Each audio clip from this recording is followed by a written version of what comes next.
آپ دیکھیں سرکار غوث پاک رضی اللہ تعالیٰ عنہ کی والدہ ماجدہ، اللہ اکبر، یہ بیان کرتے میری آنکھیں بھیگ جاتی ہیں۔ میں نے اس کو کئی مرتبہ بیان کیا، توجہ سے سن لیں۔ ہم غوث پاک کی کرامتیں بہت بیان کرتے ہیں نا، ان کے نیاز فاتحہ 11ویں اسی میں لگ گئے، لیکن دیکھیں ان کی ماں، غوث پاک اپنی ماں کے اکلوتے بیٹے تھے، ماں بیوہ تھی، ان کے شوہر کا انتقال ہو چکا تھا۔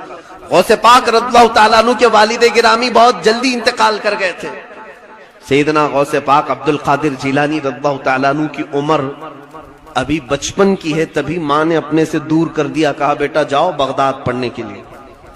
جیلان ایران میں آتا ہے آج بھی۔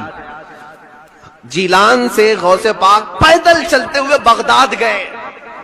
یہاں ہمارے بچوں کو گھر سے مسجد نہیں بھیج رہے لوگ، اور وہ غوث پاک کی ماں تھی، جیلان سے بغداد بھیج دی، صبح سے شام کے لیے نہیں، کئی سالوں کے لیے بھیج دی۔ اکیلی رہ گئی گھر میں، بیوہ عورت، حضرت ام الخیر، ان کی تربت پر لاکھوں سلام۔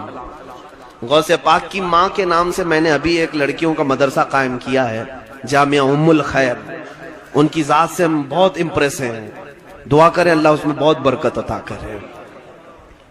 ماں کی تربیت تو دیکھیں آپ اپنے بچے کے لیے، غوث پاک کو بھیج دیا، 7 سال ہو گئے غوث پاک واپس نہیں آئے، ایک دن بھی نہیں۔ یہاں چھٹیوں کے لیے بچے لڑتے بھڑتے رہتے ہیں، کتنے ہیں، 6-7 سال کے بعد ایک تاجر جیلان سے بغداد گیا، اس نے پہچان لیا، عبد القادر تم اتنے بڑے ہو گئے، میں جیلان کا رہنے والا ہوں، لیکن بیٹا عبد القادر تمہاری ماں کا کچھ عطا پتہ ہی نہیں، خبر ہی نہیں وہ کیا کھاتی ہے کیا پیتی ہے، کیونکہ اتنا پردہ کرتی تھی کہ پڑوس والے بھی نہیں دیکھتے تھے غوث پاک کی ماں۔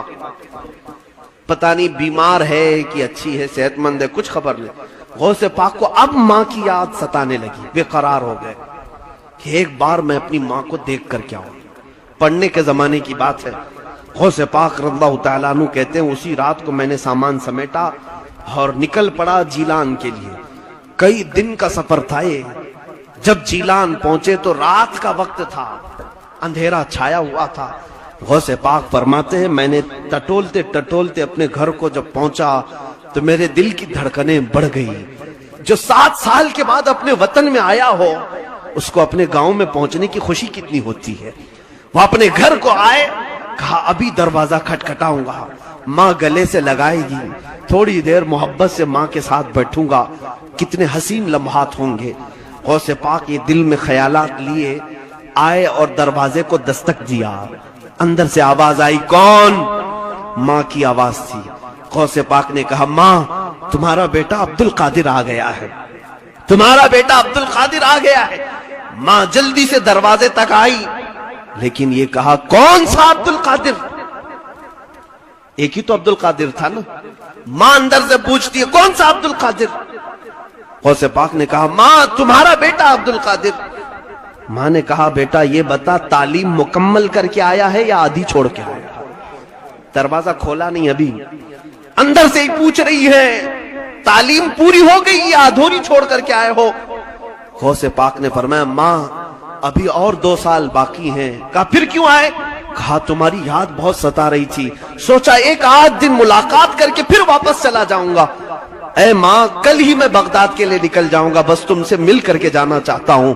ماں نے کہا بیٹا عبد القادر الٹے قدم واپس جاؤ، تمہاری اور ہماری ملاقات انشاءاللہ قیامت کے دن ہوگی۔ دروازہ نہیں کھلا۔ غوث پاک راتوں رات دروازے سے پلٹ کر چلے آئے، بغداد پہنچے، ماں کو گھر پہنچ کر کے بھی دیکھا نہیں۔ اس ماں کا کلیجہ کیسا تھا جو اپنے اکلوتے کے لیے دروازہ نہیں کھولا، صرف اس لیے کہ میری محبت غالب آ گئی تو کہیں اس کی تعلیم پر اثر نہ پڑ جائے، کہیں اس کے علم پر اثر نہ پڑ جائے۔ دروازہ نہیں کھولا، واپس چلے آئے غوث پاک۔ فرماتے میں پڑھنے میں پھر مصروف ہو گیا، 1 سال ابھی گزرا نہیں تھا کہ ایک تاجر آیا جیلان سے، تجارت کرنے والا، آ کر کے اس نے کہا عبد القادر تم ہی ہو؟ کہا ہاں۔ کہا 1 مہینہ ہو گیا تمہاری ماں کا انتقال ہو چکا ہے، ہم لوگ جنازہ کفن دفن کر چکے تھے۔